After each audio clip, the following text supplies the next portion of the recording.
This podcast is sponsored by nobody. Hey dudes, welcome to Splat from the Past, the only 80s themed horror sci-fi show where things can get totally radical. Now today I will be welcoming back the lovely, the hilarious, the talented Susan Isaacs, and we are going to nerd out on the entertainment of our youth, talking about film, television, and music from childhood. You know, she grew up in the 60s and 70s, and as you all know, I love that era, and it's going to be great to catch up with her. It's been a couple years since we last talked. Um, yeah, so we were going to do this we were going to do this like maybe a week ago or so, a couple weeks ago. You know, it was going to coincide with Christmas, you know, because she was in Scrooged, which we talked about, back in 22, along with Planes, Trains, and Automobiles, because she plays John Candy's dead wife in that movie. But we're finally gonna make this nerd out happen today. This is the last nerd out of 2025. Tonight at midnight on New Year's Eve, I dropped my interview with Howard Busking, the Killer and Terror Train, celebrating its 45th anniversary. Then me and my lovely friend Rachel Klar will do a 2025 year in review episode, and that's going to be a toe curler because it was mostly good episodes this year. I only had one bad one that I would construe as bad. And so keep your eyes peeled for that one. So yeah, here is my new interview with Susan Isaacs.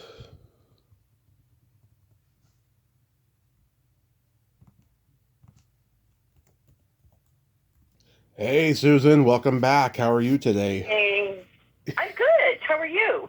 Are you in Modesto or are you covered in fog right now? I'm in Modesto, and it's been foggy since like mid-November. I've only seen sun maybe Yeah. twice in the last month, you know. Yeah. I grew up in California and we have family in the Central Valley, so I'm very aware of it, but it's really bad this year. Yeah, it's really, really Maybe bad. it's on the maybe it's exacerbated by the fact that Tulare Lake showed up after 80 years, you know. So Yeah, yeah. How was your Christmas season? super relaxed and chill. My husband and I are heading out on we've never done a cruise before, but our friends invited us, so I went Oh, to the Caribbean for 7 days. Never done anything like it, so I'll have to report back on how fun or how weird it is. love it, love it. Yeah, That's awesome. That's so yeah, awesome. So, yeah. going back in time, do you remember the first movie that impacted you as a child? Um, Gosh, as a kid, my dad was a big movie buff, and we watched a lot of classic movies. I remember seeing movies like The Blue Angel Mm-hmm. with Marlene Dietrich, Mr. Roberts. These are films that my dad liked. Yeah, I love them. He was old enough to be my grandpa, so I really hooked in a lot of those movies. For myself, I think the first movie that wasn't something I inherited from my dad liking. I mean, I did love Mr. Roberts. It was kind of a joke that for a birthday party, we had people over, and my dad rented a 16 millimeter print of Mr. Roberts, and Yeah. all these girls are like, "What?" Which is a war movie. Mm-hmm. But it's with like Jack Lemmon and Henry Fonda. It was great, and then they were Yeah. all big believers. But that was kind of weird. But I think for me, the first movie that really impacted me was Monty Python and the Holy Grail. Oh, love And, it. That's you my know, favorite one. it's Yeah. like all of a sudden this world opened up to me about just insane humor. And my brothers had been watching the Flying Circus. I think it was on the P- public station at the P- time. And PBS. that just blew me away. But that and then Annie Hall and Manhattan. Oh, And then this is the weirdest thing. When I was a freshman in college and I was kind of lost and didn't know what I wanted to do with myself, we went and saw Test of the D'Urbervilles, which was Roman Polanski's movie. mm-hmm. And that had a massive impact on me just because of the style and the scope and the epic nature of it. And I think it's weird because I'm sure that if I went and saw the movie again, Roland Polanski might kind of sour me Yeah. on it. But it was so sweeping and epic. It was sort of like if I had seen Lawrence of Arabia, in the same kind of impact. But I was like 18 years old, and it had a really profound impact on me. But I would definitely say the very first one that was like my movie was Monty Python and the Holy Grail. Yeah, I love that movie. I still watch it to this day. Just love. Oh yeah. You're from France. What are you doing in England? Mind your own business. Oh, well, when we had a very elite production drama group that you had to audition to get into, and I grew up in Costa Mesa, very close to South Coast Repertory, which is a very reputable regional theater. Terrence McNally has had plays premiered there, and I got involved with, so when I auditioned, did freshman, I did drama as a freshman, and when I auditioned, my friends and I auditioned for production drama with the French Tantra sketch. Mm-hmm. And I was, you don't sprechen us English, please don't. I mean, I knew that back and forward. I could, that's how I got into the elite production drama, was the French Tantra sketch. Wow. Yeah. Wow. That and Constitutional Peasant, Mm-hmm. Extreme executive power derives from a mandate from the masses, not because some watery talk through a scimitar at you. I can still remember it. I think it just changed things for everyone. Oh, absolutely. It was just such it was smart and intellectual and yet total absurdism. I think that paved the way for Steve Martin. Oh, yeah. That whole era of comedy, during the Vietnam era, it just became so irreverent, and it became so provocative and so countercultural. It's still influencing people to this day. Yeah, whether they realize it or not. Absolutely. What movie genre did you gravitate toward the most? Was it comedy? Oh yes, 100% comedy. Screwball comedy. That reminds me, I had about 5 of my screenwriting alumni students over a couple weeks ago to watch What's Up, Doc? And, I had told them when they were working on their thesis scripts, whether it was like a screwball or a caper, or I was like, you need to see this. It's Peter Bogdanovich. It's just so good. And they're like, yeah. So we had them over, and they brought their spouses or partners or whatever, and we watched it, and it holds up. I mean, that movie, actually, I think What's Up, Doc came out before Holy Grail. And yes. I remember my sister and I going down to the cinema, my mother driving us. We saw it like 6 times in 2 weeks. What's Up, Doc? It's a screwball comedy that holds up. Conversely, like Animal House, which everyone loved when I was in junior high, when we saw it again, it does not hold up. It's offensive. There's no plot. I mean, I remember laughing out loud at some things, but I'm watching it, now as an adult and as someone who teaches screenwriting, I'm like, there's no story here. And it's just a lot of offensive jokes towards women. So it did not hold up at all. But we actually had an exchange student from El Salvador who lived with us for 3 years. He was learning English. And before he left, when the school ended, we're like, okay, we got 60 days. We're going to show you what we need to show you around California, and you're going to watch these classic movies. And Nixon, our student, he loved all of Monty Python. But when we showed him Animal House, I was like, oh my God, I'm so embarrassed. Me and my dad used to watch Animal House when my mom wasn't home, starting when I was like 4. I was like, I loved Belushi. I don't get me wrong, I had to turn my head when nudity came on. I mean, it wasn't anything like that, but I still think it's the funniest comedy ever made. And I actually got to meet Babs at the Hollywood show back in June, and it was all guys in her. Kidding. It was all guys.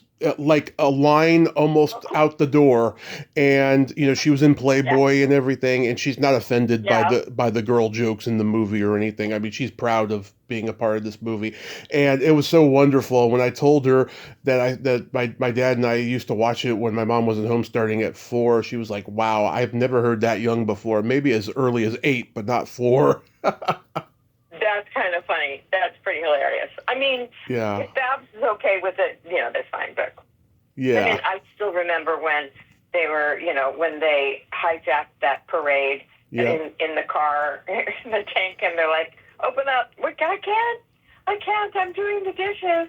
Yeah. I remember laughing so hard at that line. Yeah. It's hilarious. Yeah. Yeah. Yeah. And I got to interview Niedermeyer a few years ago. He was great. Very nice guy. He's not he could be a little curmudgeon-y, but he's not an asshole though. Very nice man. Oh yeah. That's great. It's interesting. A lot of times character actors who play baddies are super chill, but actors who always play the leads and the heroes, they can be very uptight about preserving their image. Yep. So when I see someone who's willing to make fun of themselves, especially if they're kind of playing, when they're able to laugh at themselves, I'm like, okay, this person's all right. Yeah. Yeah. Yeah. Yeah. So as far as comedy goes, like, were you into like Mel Brooks, Neil Simon, Blake Edwards, people like that? Mel Brooks for sure. Young Frankenstein, Blazing Saddles. I think Spaceballs. He lost me at Spaceballs.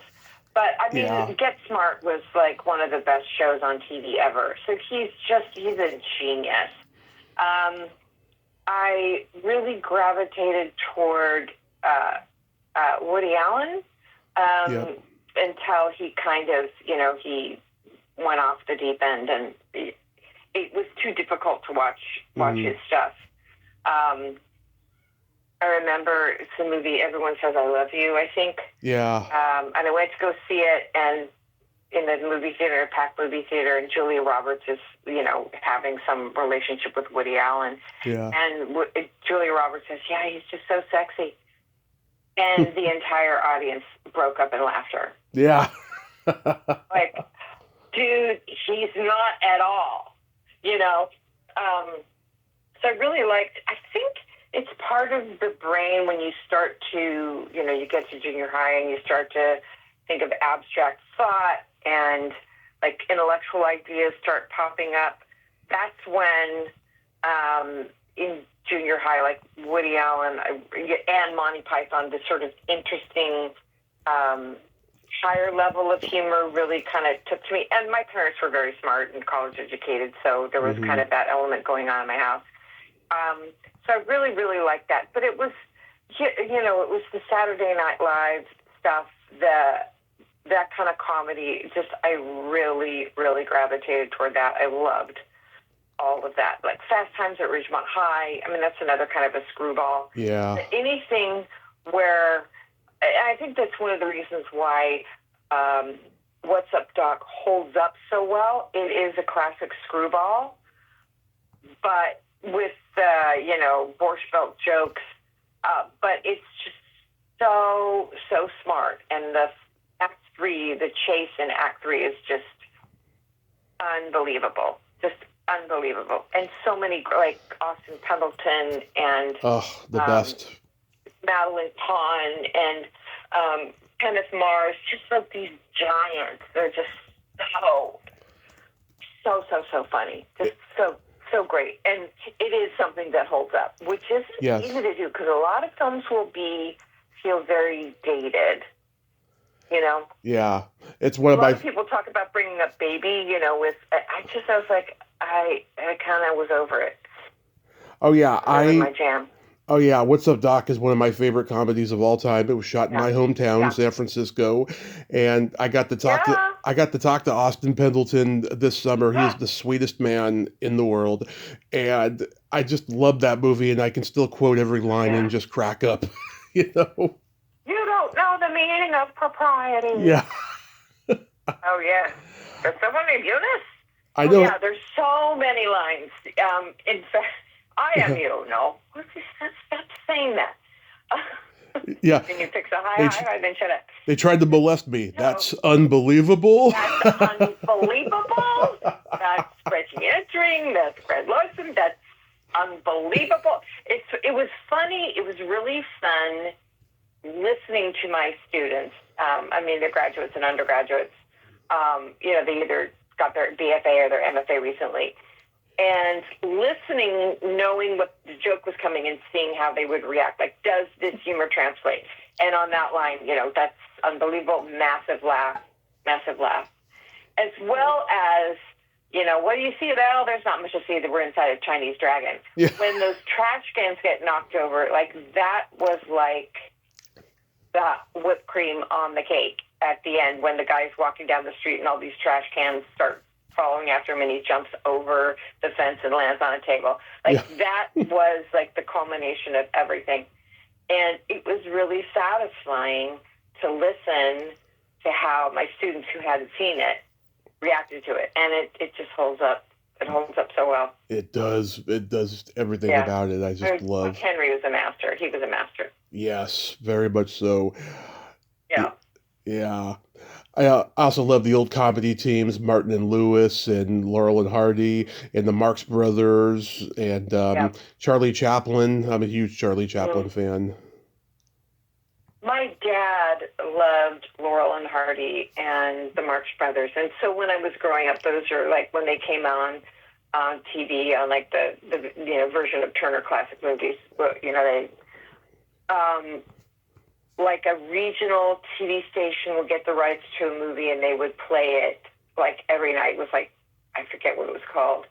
But so they would run the same movie 5 nights in a row because that's just how the licensing went back then. Yeah. And, we would watch Duck Soup or Dad would just love those Laurel and Hardy movies. That reminds me, I think I was a sophomore. I was a freshman in high school, and this guy who was a senior on the track team, I had a massive crush on him, and he was a Beatles fan. So I'm like, okay, I'm going to learn everything there is to know about the Beatles. And I forgot him, and I just ended up loving the Beatles.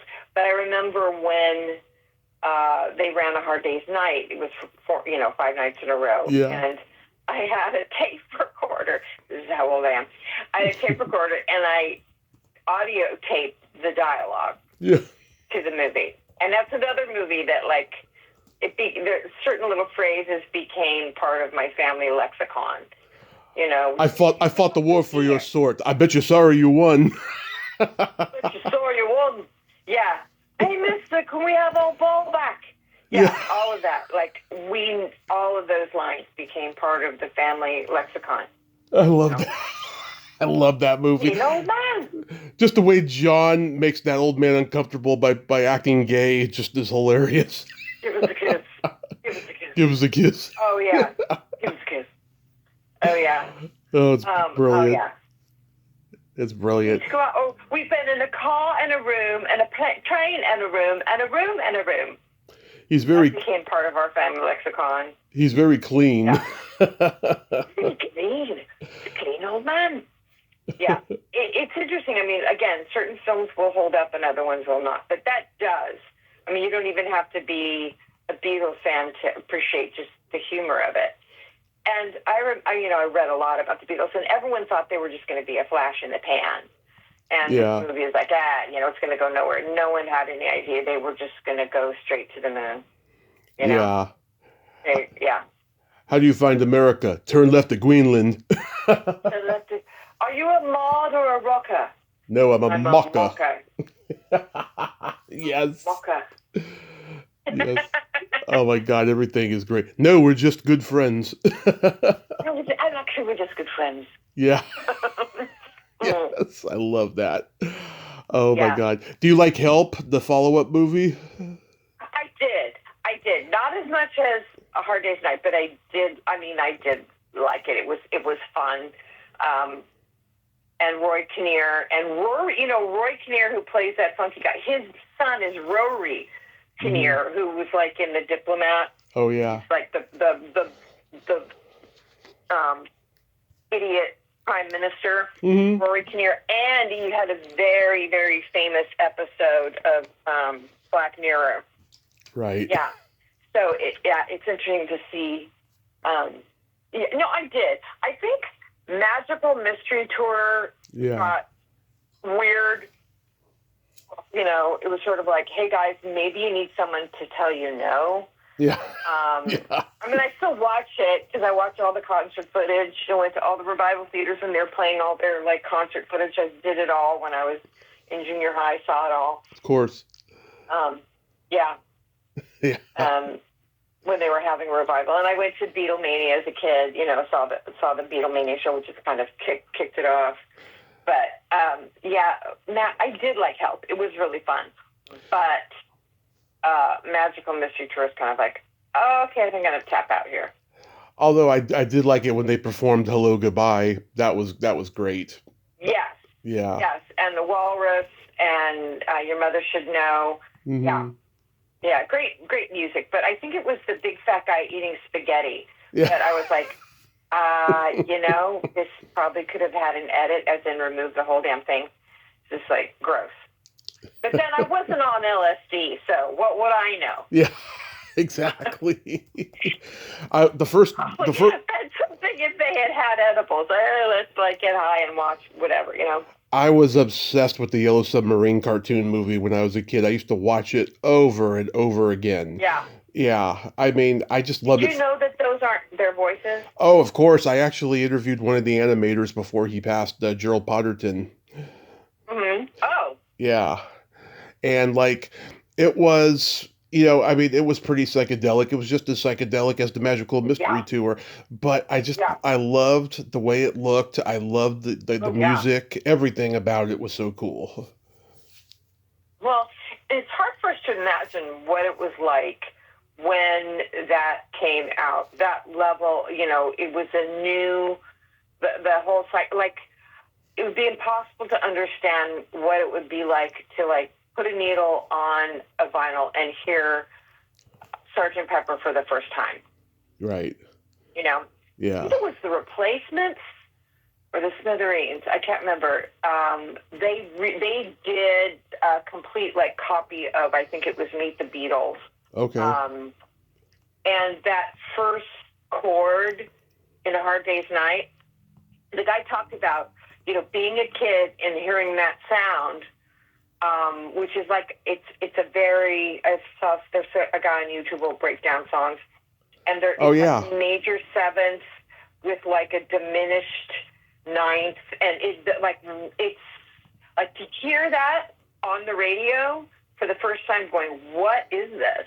Yeah. Or, I mean, Brian Wilson was trying to work on Smile, and then when Sgt. Pepper came out, he just gave up. He's like, somebody already got there. Yeah, you're talking about the Professor of Rock. I actually have tried to getting him on here, but he's very busy now. He's very popular, and like I'm sure he's getting inundated with podcasts all the time. But I imagine. Yeah, I imagine. Yeah, but you're absolutely right. And the 70s was the time of sequels. There were so many Benji movies, couple Godfather movies, Star Wars, Billy Jack. Do you think that there's any do you think that there's any sequels that are just as good as the original? Gosh, in my opinion, like off the top of my head, I can't think of any sequels that were better. Even like Star Wars, we rewatched the original trilogy when our exchange student was here, and wasn't all that impressed. I think they tried to make it all cutesy, especially sort of trying to reconcile Luke with his father, and in the end, it just got a little weird. But it's hard for me to think offhand right now. I mean, you might name one that I'm like, oh yeah, that was good. But off the top of my head, no. Well, it's interesting you bring that up, all the sequels, because that's what we're seeing right now in the movie business. companies, corporations, their prime mandate is to pay their executives and their shareholders. Yeah. That's what the mandate is, and that's why it's very difficult to see anything original. Right. And as a professor, one thing I do is I'm an academic advisor for a lot of students' internships. And one student was interning for a development company that had a deal with Warner Brothers, and all the interns were tasked to do is look over the Warner Brothers IP, Mm-hmm. look at something that's already out there, and find a way to repackage it and redo it. Right. They're not investing in new ideas, which I think is a really bad sign. Yes, I agree. That, when something like K-pop Demon Hunters came out of nowhere, and that was original, and who would have thought? You can't keep beating a dead horse. Right. And some of these things, like I would say, Guardians of the Galaxy was amazing, but the sequel was okay. I refused to watch the third one because it had animal cruelty in it. Oh. And even if the message was being I cannot. I mean, I have an aversion to maggots' blood and animals being mistreated. I have a visceral reaction. I can't watch it. I just can't. Yeah. So those are things I will not abide. But I think it's very telling that these corporations are getting into antitrust law territory, but with the current political environment, it's all based on giving corporations the most money. Yeah. And paying executives and shareholders. And few people are willing to take a risk on new material, it's sad. It is. I think that's why we're seeing the market diversifying so much, that international series and movies are the ones that are getting so much attention on, like Netflix and Amazon Prime, and it's international stuff where they don't have these big IPs to maintain, so they just come up with new ideas. And I think that's why it's one of the reasons why we've had such runaway production out of the United States. It's cheaper to go film in Prague or, even Vancouver. And it's kind of nasty what these companies are doing. American companies, they will hire people in Canada at a very low price. And then Canada, being a democratic socialist country, they will pay the balance so that their workers, like their animators, are getting a living wage. But the American corporations are taking advantage of the largesse of Canada. Mm-hmm. But so it's the cost of production that's making things go away and go overseas, and it's also the lack of ingenuity. Right. That's the sure sign that you're on the decline. I know. It's been pretty awful. Yeah, I mean, I love the original Godfather. I cannot get into the sequels. I mean, they got great performances in the sequels, but the first one is a masterpiece. Yeah. No, exactly. Yeah, that's a good example of a trilogy that has value. Mm-hmm. Seeing, Michael Corleone's story to the end, but and you're right, and great performances. Except for Sofia Coppola, she was an actor, and she found her way, and she's an incredible director. Oh yeah. But yeah, I would say it's not really a sequel. Like the Lord of the Rings trilogy was done as one piece. Mm-hmm. It was 3 books and 3 movies. And they were all meant as a whole, and I like all of them. My husband really loves Fellowship. I think I love Return of the King probably the most. Mm-hmm. But then you look at what happened with The Hobbit. So with the Lord of the Rings trilogy, it's 1 book per movie, and with The Hobbit, it was 1 book for 3 movies, and it was drawn out, and it should have been, at the most, two movies, because once Smaug, the dragon, is defeated, you've just got this long denouement, and it was just like watching a stupid video game for 45 minutes. Yes. You know? Exactly. I will say this, like the Avengers, I fell asleep during the first one. I'm just not into the Marvel Universe. But Me too. I thought, and I hated Infinity Wars. It's like, okay, we're going to have 45 minutes of people killing each other and CGI and AI. I'm done. I walked out, and I told my husband, we were at home. I was like, tell me when the plot resumes, and I'll come back. I did not like it at all. But I thought Endgame was really masterful. It was the evolution of Tony Stark. And it was the right and what you call the satisfying and inevitable but not predictable end for Tony Stark. You start with a guy who's very smart and super rich and super selfish. Right. And his character arc through the Avengers movie, I thought that Endgame was really good. And they also took time with characters and character revelation, not just some big action sequence. Black Widow and like all the characters that they spent time with them as humans, and that's, I think, what made it work, especially also the crazy arc of Tony Stark. Mm-hmm. And I'll talk about this with my students. There's a difference between an inevitable resolution and a predictable resolution. Right. Inevitable is the kind where like, oh yeah, that's how that had to happen. And maybe you even guess that it might go that way. I don't think anybody who had invested in all the Marvel movies was going to expect that end for Tony Stark, but it was perfect. It was amazing. It was great. But the difference between inevitability and predictability, I think that's where Game of Thrones messed up. Mm-hmm. Because if that was really going to be... First of all, there's no reason that the Three-Eyed Raven would become king. Bran was an idiot. And it should have been Tyrion. I mean, talk about a character arc. A guy who goes from dissolute, son, just whoring around to, changing into someone with wisdom and takes risks. I think that the story would have been better served if Tyrion had become king. But the Three-Eyed Raven out of nowhere was like, what? Mm-hmm. But also, they just rushed it.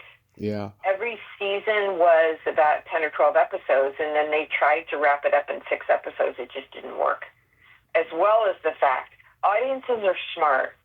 You have Cersei, who is an horrible, horrible person, and they fell in love with the actress, Lena Headey, and they let Jaime and Cersei die this cute little death where they just have a bunch of bricks delicately laid on top of them. I mean, she should have been disemboweled. Mm-hmm. Absolutely. That's the thing, is you set a character arc and, we live in a sense of like, whatever you sow, you're going to reap. It's just kind of the mathematics and the physics of storytelling. And by not giving them their inevitable satisfying ending because, I just really ended up liking them and I want to let them to look pretty. It's like, no. Yeah. I never watched Game of Thrones. It just wasn't my thing. I started watching because all my students were watching it. And I was like, there's some really great stuff. Again, there's some animal cruelty in like the first episode of I'm never going to watch that. Never. Yeah. But it had some really great storytelling, and it's crazy because that show had the world was captivated by it, and they screwed the pooch in the end. Just really, just so dumb. So dumb. I haven't watched the prequel or anything like that. I'm like, yeah, check please. I'm out of here. Did you have any movie star crushes growing up? Well, it was all these men in the like classic movies that my dad watched, like David Niven, Rex Harrison. When I was a kid and we watched all these classic movies, I had a massive crush on Rex Harrison. And then I had a crush on Peter Gabriel in what is Phone Home? E.T. Massive crush on Peter Gabriel. No, not Peter Gabriel. Peter Coyote. Peter Coyote. And then, And then I had a massive crush as an adult on Peter Strathern. He was in like Passion Fish. He played Pierce Patchett in LA Confidential. Mm-hmm. And I had a crush on Guy Pearce too. But I was dating a guy who looked like Guy Pearce. So I had a crush on Guy Pearce. Yeah. As a kid, it was like these movie stars that in classic movies that my dad watched. Like Gary Cooper from Pride of the Yankees. That was another classic film we watched with my dad. Rex Harrison, David Niven. Yeah. All these sort of classy guys. Strong and silent type. Yeah. Yeah. Cary Grant was a big one for me. Natalie Wood. Oh. Yeah. Lots of 80s movie actresses I've interviewed and become friends with. Yeah. It's easy. Oh, yeah? It's easy for me to develop crushes. Very easy. Oh, well, Tom Hanks. I mean, how could you not have a crush on Tom Hanks? I mean, big. I just thought he was so adorable. He's my favorite actor. He's my favorite actor of all time, probably. And he's a mensch, too. I've heard. He's just a good, solid human being. Yeah. You know? Yeah. Yeah. Yeah. God love him. I do. What did I have a crush on? I'm sure that I'll think afterwards, like, oh, I forgot to tell you about my massive crush on blankety blank. Oh, yeah. Yeah. But definitely the smoldering, silent type or the comedian. Those are the two, Mm-hmm. the crazy comedian. I had a little crush on Woody Allen for the longest time, but then he showed his true colors and we all went, ew, Mm-hmm. ew, no. So getting into television, like what sitcoms did you watch growing up? I stopped watching TV in junior high. The only shows that I watched in junior high and high school were Monty Python and The Tonight Show and Saturday Night Live. Oh, Steve, Martin for sure. Mm-hmm. But I skipped all of that bad 70s TV. And I really only came back to TV when The Sopranos came on. And I guess it was 1999 or 2000. Interesting. Yeah, I skipped all of that bad TV. But you didn't think Norman Lear stuff was good though? Oh yeah. I mean, All in the Family was incredible. Mm-hmm. But that's the only of his shows. I mean, he was brilliant. But there's been so many amazing shows. I mean, I just binge watched The Americans. I've watched that a few times. I watched The Wire a few times. Mm-hmm. There's a British show called Life on Mars, Mm-hmm. and then its sequel is Ashes to Ashes. Incredible storytelling. Yeah. Life on Mars is this cop. He gets hit by a car and he wakes up in 1973 and he doesn't know what's going on. It's so good. They tried to import it and they had one season, but it got canceled. You just can't compare it to it. But I love The Diplomat. I am starting to go back to watch Stranger Things. A friend of mine who's a screenwriter and she teaches screenwriting at USC, she did warn me that the first few episodes of season 5, like nothing's really happening. Yeah. And that the kids, when they were kids, they were just being themselves. And now they're trying to be acting. And she was kind of put off by it. But I'll reserve my opinion. I'll watch it first. But I think The Diplomat is just so good on Netflix. Just so good. Yeah. Did you watch Laugh-In? Laugh-In? Like Mount Laugh-In? No. Is that on Netflix? That was Ronan Martin's Laugh-In. Laugh-In.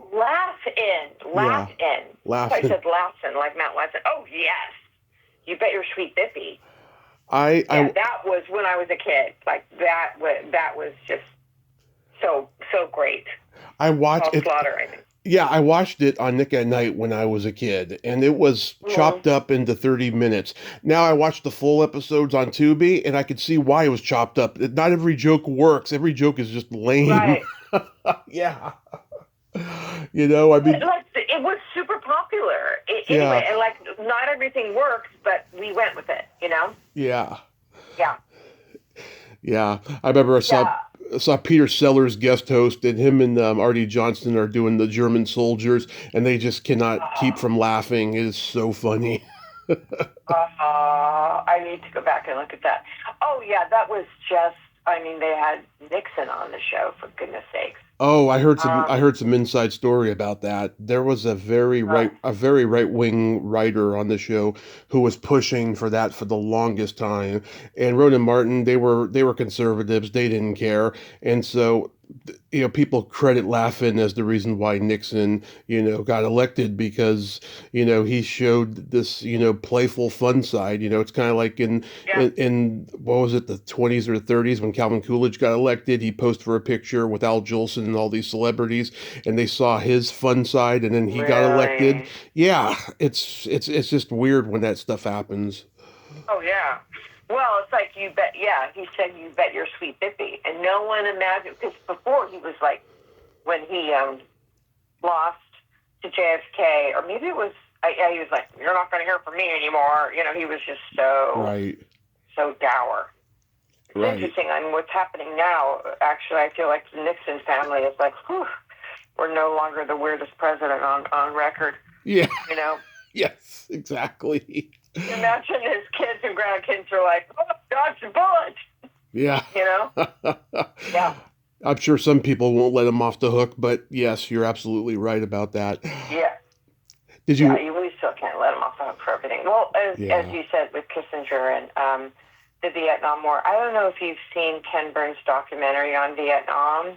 No. It's I got it from my husband because he loves Ken Burns and he wanted to watch it, but I'm like, I'm not going to watch it. But I ended up watching it with him. And it's so tragic. Like history repeating itself. Like, why didn't we learn from the French that this was not going to go well? Mm-hmm. And, like, LBJ did not want to be involved. But then, like, behind closed doors, he's like, this is a cluster. We have to, and yet what he had to, do to save face is just,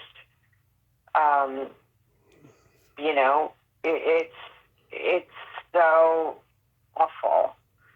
But it was really, really interesting hearing from, because they interviewed South Vietnamese survivors and North Vietnamese, and Ken Burns is so good at telling a story from all sides. I'm really looking forward to watching the one on the American Revolution, which is coming out. I think it may have already come out. I gotta check that out. Yeah. Yeah. And I've watched Ken Burns' baseball. Mm-hmm. Ken Burns also did a documentary on World War II, which I think I watched 4 or 5 times. So good. Yeah. Phenomenal.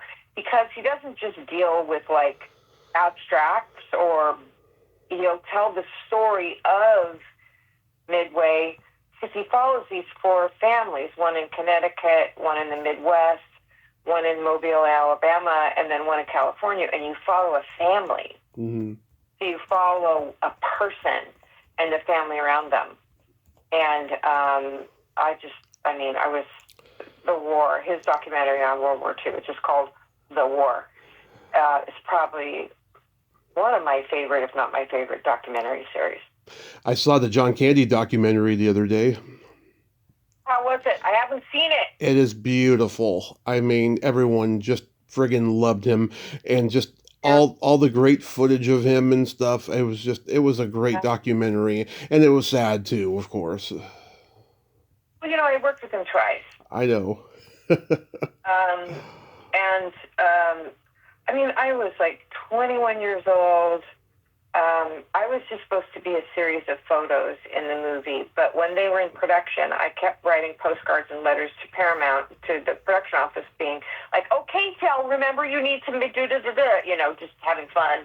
Mm-hmm. And so then John Hughes was like, oh, let's film scenes. So we filmed 2 complete improvised Thanksgiving dinner scenes. Right. And it was really funny because, and I was 21, I was like, I feel so out of my depth. And John Candy made me feel like I belonged. Oh. And it was really interesting because one half of the soundstage was Lila Robbins and Steve Martin were filming scenes, and then we had the Thanksgiving dinner is set up in a different part of the soundstage, and John Hughes was going back and forth, like, well, they're lighting for one, he was shooting for one, lighting for two, shooting for one. They kept going back and forth. So we had a lot of time, and John just sort of invited me into his trailer, and we played Trivial Pursuit, and people came by. It was just, he was just really, really such a great guy, and so affable and kind and welcoming. Yeah. He was just the best. He was the best. But I think, you see, with his size, he smoked like a chimney, drank like a fish, and ate like a horse. You have to think, like, what trauma, what undiagnosed or untreated trauma was leading him to those addictive behaviors. I don't know. But I think he was so happy and jovial on the outside, and I don't know what his inner life was like. But I think...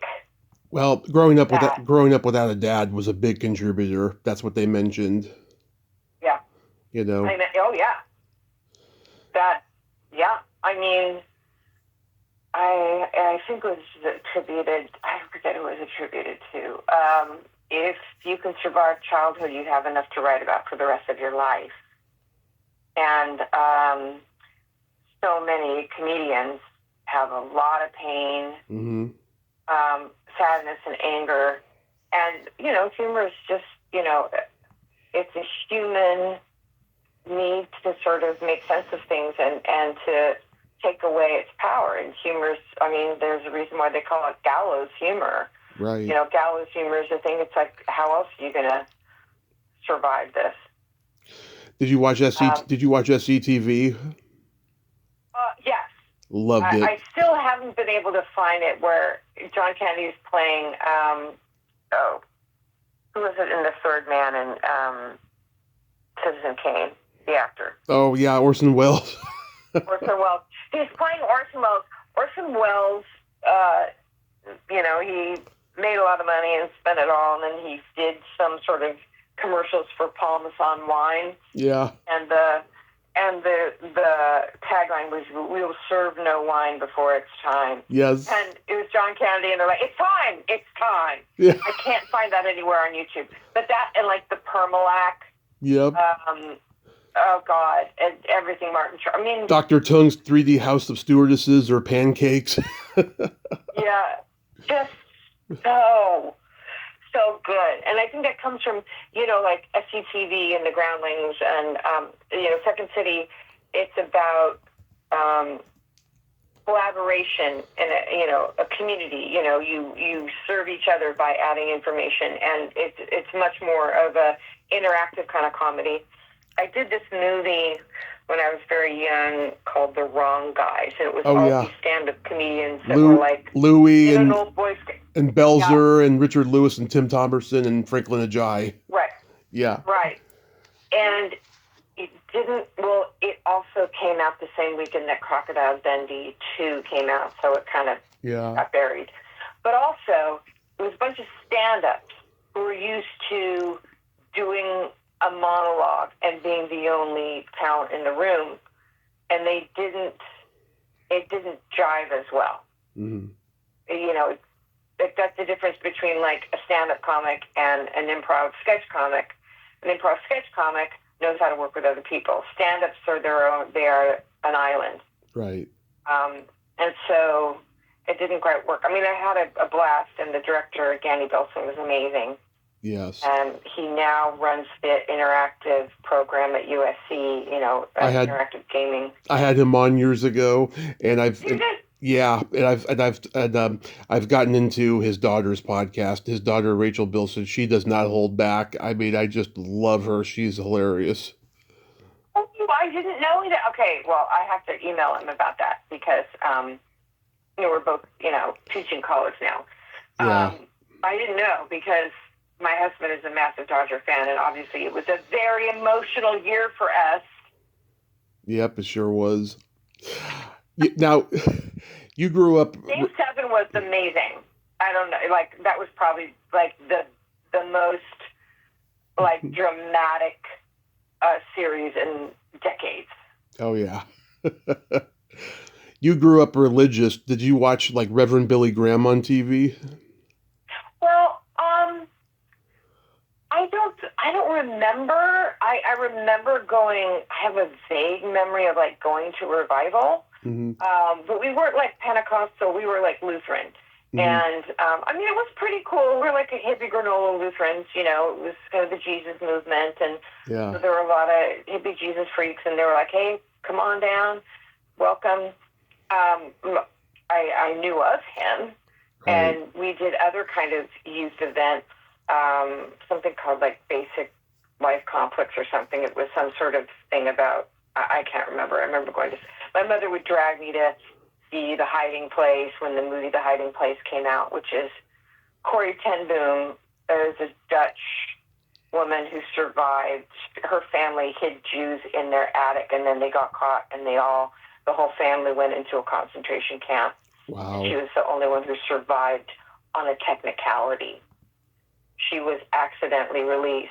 They got the numbers wrong. And so there was a movie that came out in the 70s about them, and I remember my mom dragging me to that. I knew Billy Graham. Mm-hmm. Obviously, I mean, who didn't? You know, he was the guy. Mm-hmm. But by the time I got older and the Jesus movement hit, it was Chuck Smith and Greg Laurie. And Greg Laurie has a big, like, Harvest Crusade. I haven't been to it. But the only real religious content I remember, going to see the Ten Commandments and The Robe or Ben-Hur. We, watched all those movies when it came around to, like, Passover or Easter. We watched those. In fact, I remember in my 20s, I was part of this hippie granola church, and we all got together because they were playing Ben-Hur over Easter weekend, and we had like 10 people in the room. We were like making jokes and like laughing and stuff, and then at the end, we were all like crying. We're like, the laughter died down, and we're all crying. So funny. It's hilarious. We got together to sort of mock watch it, but in the end, we were all just in tatters. Yeah, Billy Graham was on a Dean Martin roast, and Bob Hope always claimed to be the best celebrity golfer there was. And Billy Graham says Bob asked me to sign his golf card, and I refused on the grounds of "Thou shalt not bear false witness." I wonder who wrote that joke for him. Because somebody wrote that joke for him. That's brilliant. Yeah, that is brilliant. Yeah, they all had writers except for Don Rickles, because Don Rickles would just fly and stuff. And not everything he said made it to the final broadcast, because he said some really edgy stuff. Yeah. What a talent. I mean, he's a comedic. He's sort of like on the level of Robin Williams. Don Rickles was. Like, or oh God.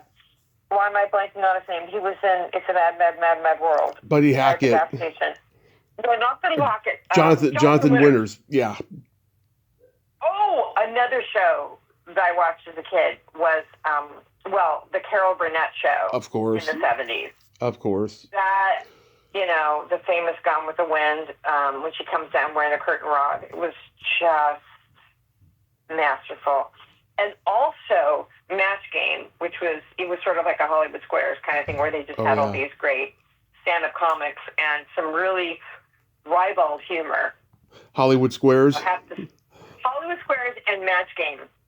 Yeah. Match Game had like Richard Dawson, Brett Summers, Charles Nelson Riley, just these great, like, old school comics. And oh my gosh, I would rush home from school to watch that. I thought it was so funny. Paul Lynde, he got asked, what's the currency of Puerto Rico? And he's like, food stamps. You can go on YouTube and see. It's just Paul Lynde's lines. Yeah. Yes, he was hilarious. I interviewed this woman who was his pen pal and became a close friend in the last 5 years he was alive, and she just said that he was very serious, very miserable a lot of the time, but he was just drop dead hilarious. One time he went to this event, and his opening line at this private event was, "It smells like pussy in here." And the room breaks out laughing. And then his follow-up line is, "So I'm told." He was, he was absolutely brilliant. His delivery was just absolutely brilliant. But yeah, I mean, again, with a lot of comics, they develop that humor as a coping mechanism, and a lot of them are very. There's a lot of there can be a lot of darkness that's not managed or dealt with in therapy. Yeah. I mean, you know what? I adore Stephen Colbert, and that's the guy who has gone through so much. I mean, I don't know if you know his story, but when he had like 4 older siblings or 3 older siblings. And his dad and his 3 older brothers died in a plane crash when he was 8. Wow. That's rough. That's really rough. And it was so, everyone was out of the house except for him. So it was just then him and his mom. And it's either going to make you, I think you still develop humor as a coping mechanism, but some people are successful at dealing with it. I think Colbert is probably a great example of somebody who dealt with it very well and has processed. I love him on so many levels. I also love him for being so outspoken and winsome about his Catholic faith. He's open and inviting and just hilarious, and not ashamed, but he doesn't, it's not a cudgel. It's just, hey, this is part of who I am, and, come and see. What do you think?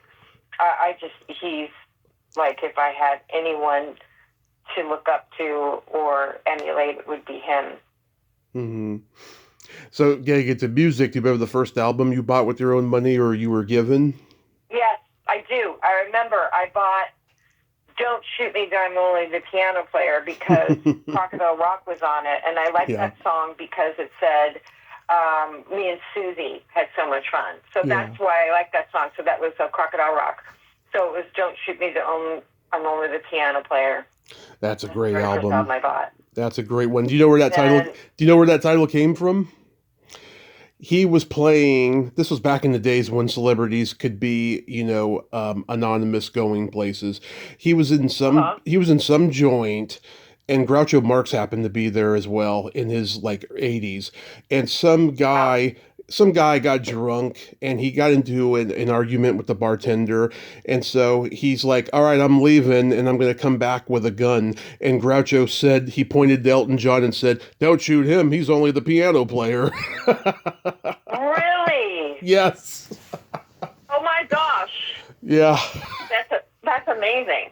That's amazing. Yeah. That was the first album I bought in 5th or 6th grade.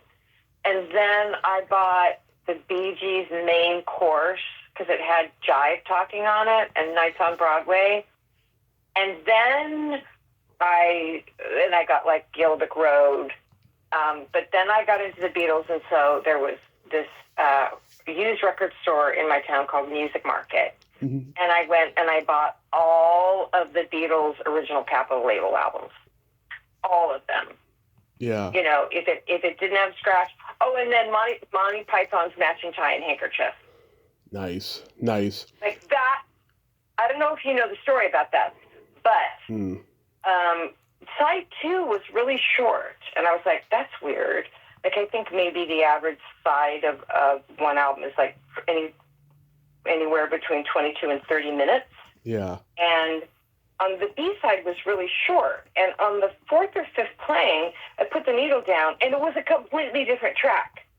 So on side 2, they have 2 grooves winding inside each other, and it depends on where you drop the needle, whether you get the A track or the B track.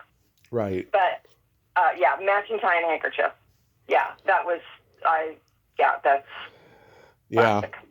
My dad had a rock band when I was a kid, so he had everything on vinyl. Beatles, Beach Boys, Rolling Stones, Carole King's Tapestry. Him and my mom are huge Rod Stewart fans. He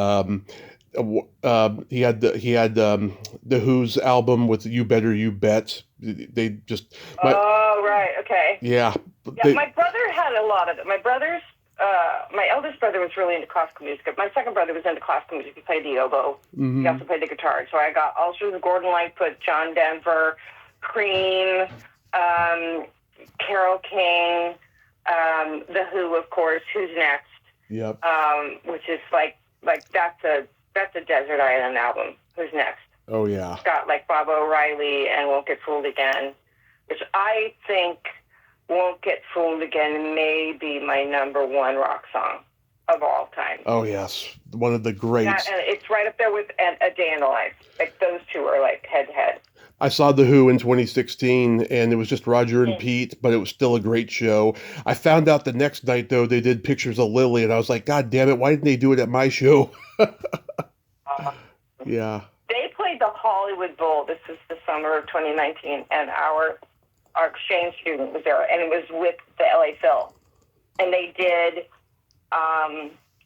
selections of Quadrophenia or Tommy. I'm not sure. One of the two. But like one of those two, and it was probably the best live concert I've ever been to. Yes. That and the Joshua Tree at the Rose Bowl.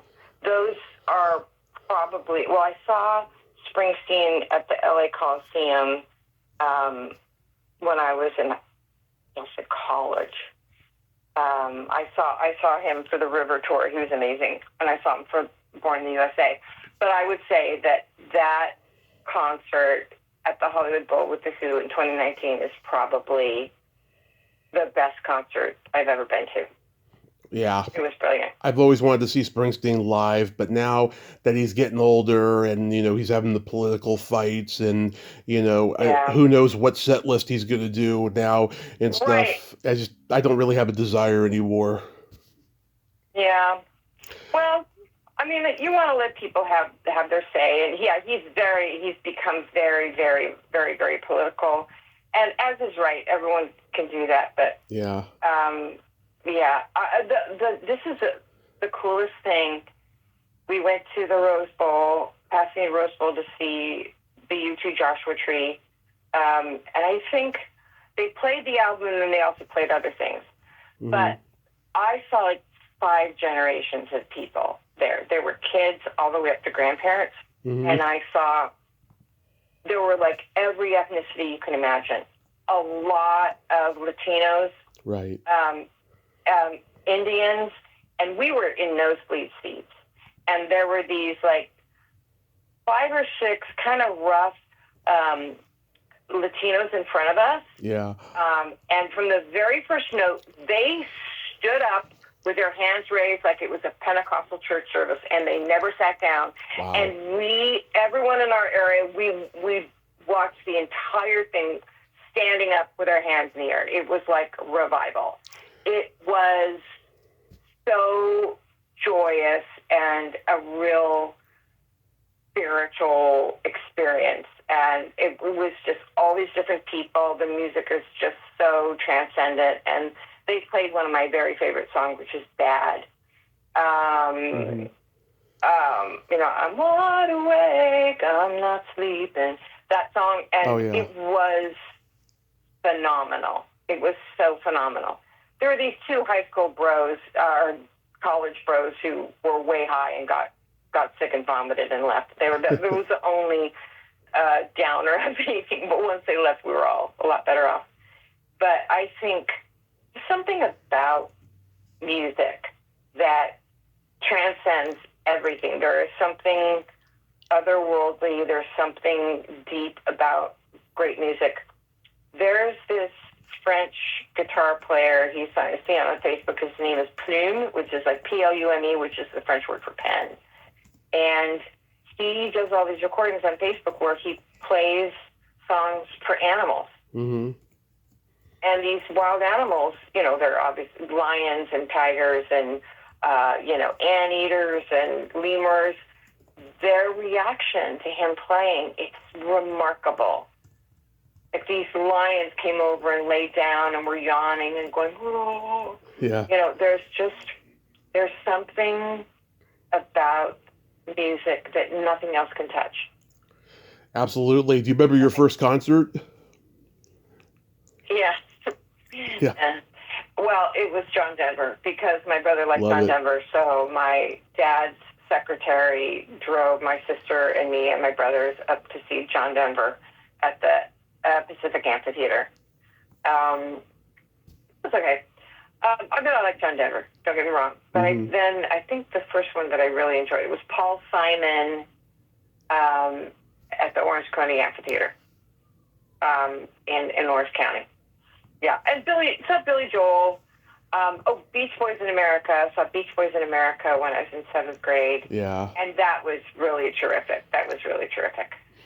I saw the Monkees open a Giants game at Candlestick Park when I was 14. I always had a crush on Davey, so we had to go. Oh, yeah. And they drove off the field in a Cadillac after they were done. It was so priceless. There's only 3 of them. Michael wasn't there, of course, but it was great. And then my first huge concert was Alice Cooper when I was 17. That guy is a showman. I mean, he's vaudeville. Oh, yes. He's keeping vaudeville alive, I'll tell you. Yes. Yeah, he's hilarious. Yeah. He's actually really hilarious. I think I remember that. The Monkees had a resurgence in the 80s, and they had an album called That Was Then, This Is Now. And I remember buying that album. Yeah, and I saw them at the Greek, I think. Yeah, that was a great concert. They were so much fun. It was great. Yeah, Michael Nesmith was kind of a wet blanket for a while. He did eventually come around, but one of my favorites. Did you ever watch Modern Family? Oh, yes. Okay. I think it was for Pam's birthday. He was doing this whole Wizard of Oz theme. And he opens it, he hires all these characters, and he comes to the door, and there's these 2 guys dressed in monkey suits, and they're like, hey, we're the monkeys. Yeah. And I laughed so hard. Their delivery was just perfect. Hey, we're the monkeys. Yeah. And interestingly, that aired the day that Davy Jones passed away. Oh my God, that was one of the saddest days. Weird? One of the saddest days of my life, I'll tell you. I know. I love Davy Jones.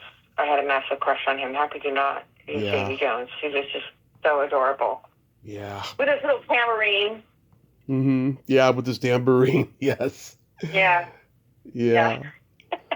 He was a prodigy on the tambourine. That's what my brother used to joke about. No, it's so interesting also. I don't know if you knew this, but when they were auditioning people for the show, Peter Tork, I think it was Stephen Stills. Yes. One of the members of Crosby, Stills and Nash. Yes.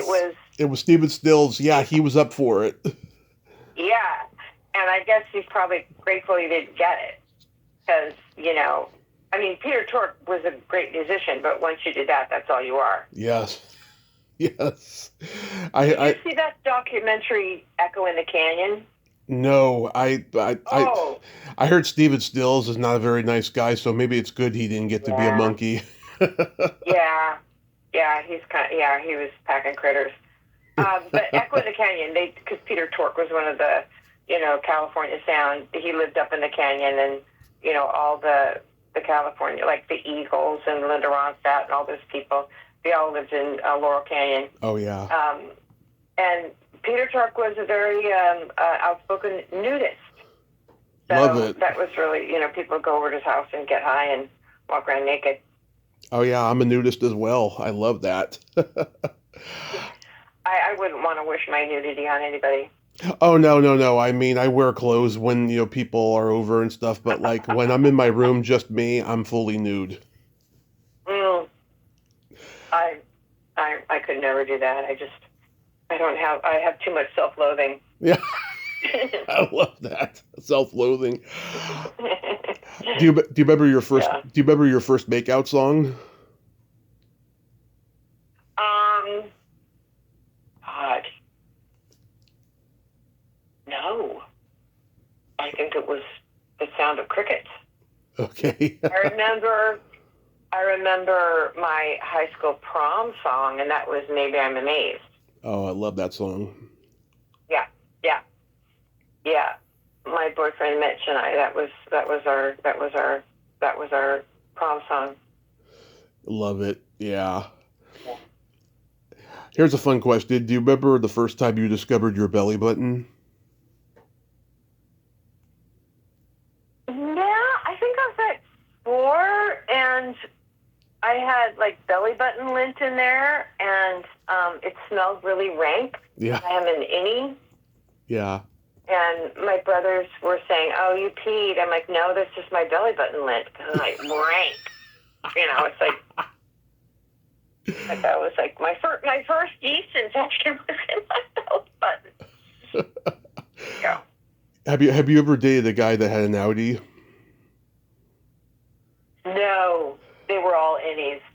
Okay, because when I need to check my husband. I think he's like right on the cusp.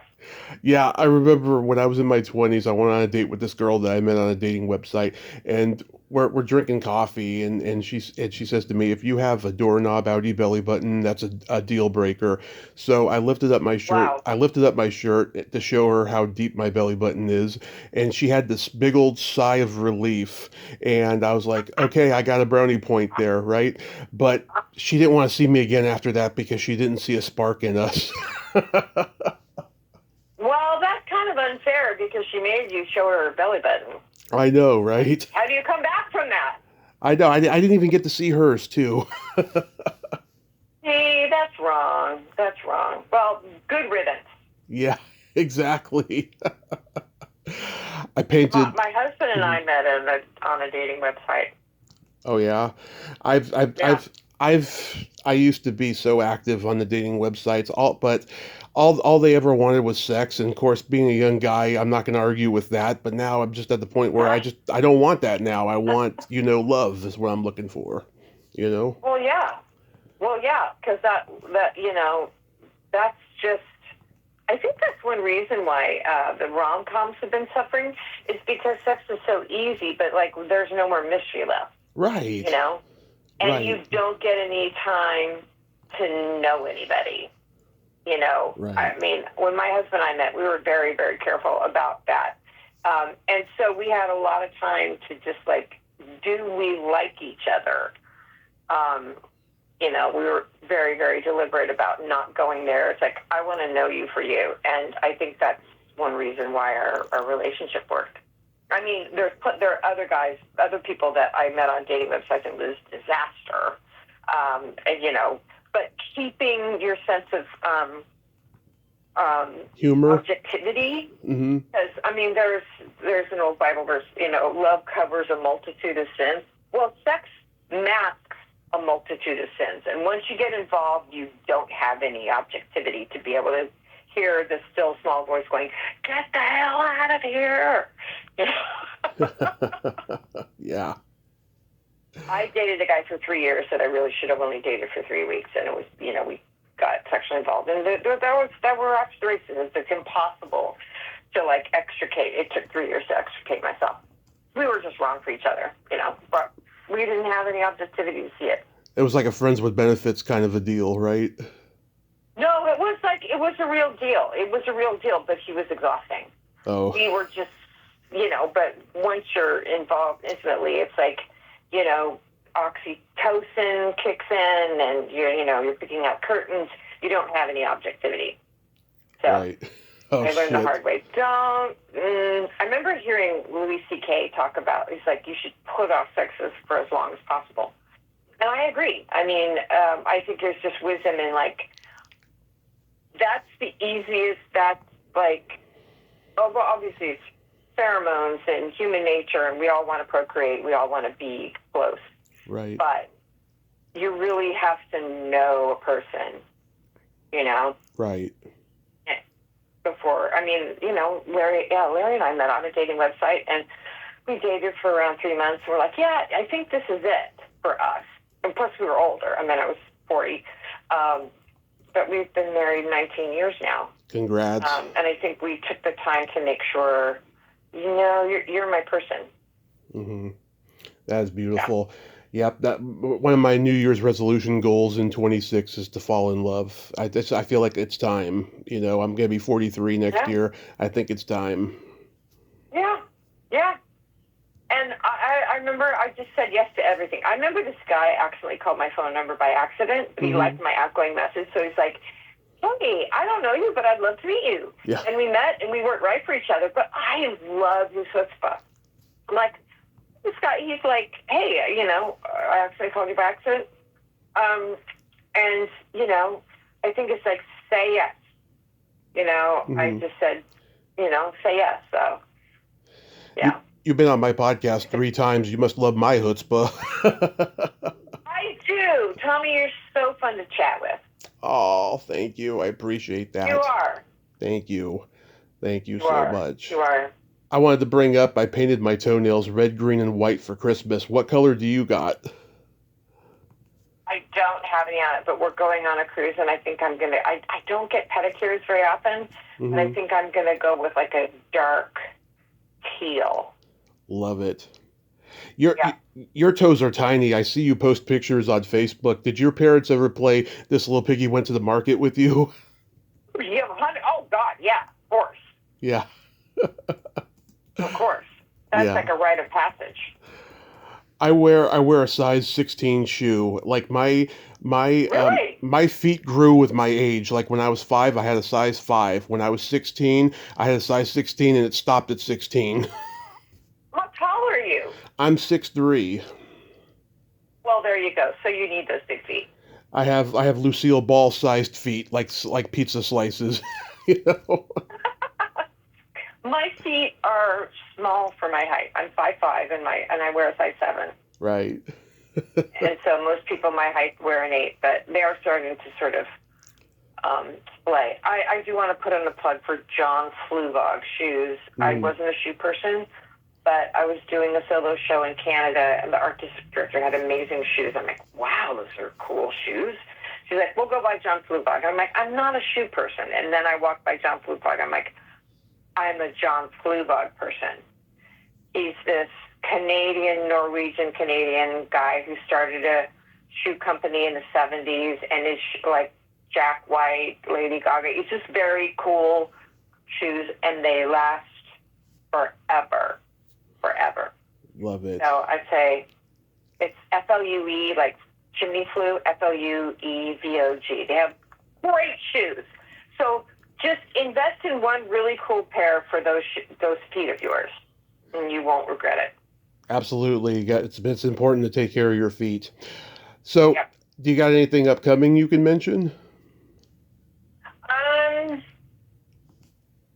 No, nothing currently. I'm just teaching and writing. I'm working on a novel, and nice. My writing partner and I are trying to sell. We have an action comedy script we're trying to sell, and I'm just doing the Lord's work. How did Sun Moon do?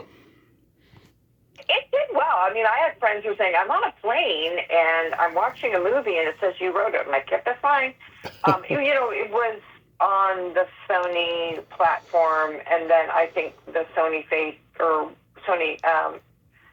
whatever the imprint was got sold. But yeah, no, I get residuals, so I'm happy. Oh, that's great. That's great because the indie film market is just nuts these days. Nobody sees anything. Yeah. It's really weird. No one goes out to see those. You basically find it on the streamer. Is kind of what it is. I mean, so many movies now. I remember it was Steven Soderbergh was the first director to really simultaneously release his movie in the theater and on a platform. I don't know whether it was Netflix or Amazon Prime, and everyone was like, "That's nuts."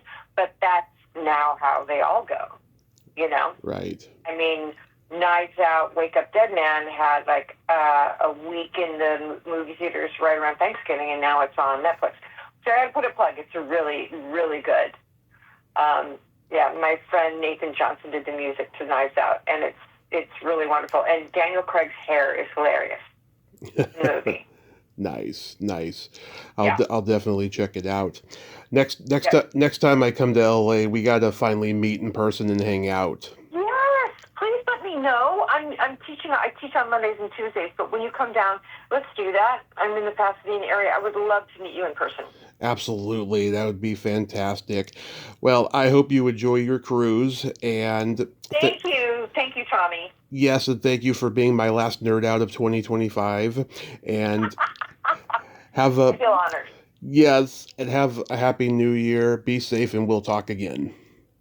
Okay, thanks, Tommy. My pleasure. Bye-bye. Well, there you have it. Susan Isaacs. Ain't she a sweetheart? I just fucking love her. She is so amazing. She's such a great person. And yeah, I want to see her in person next time I am in LA. Let's hope I get back to LA again in 2026. Well, until next time, this is Tommy Throwback Kovac saying there's no shame in living in the past because the present sucks. Later, dudes!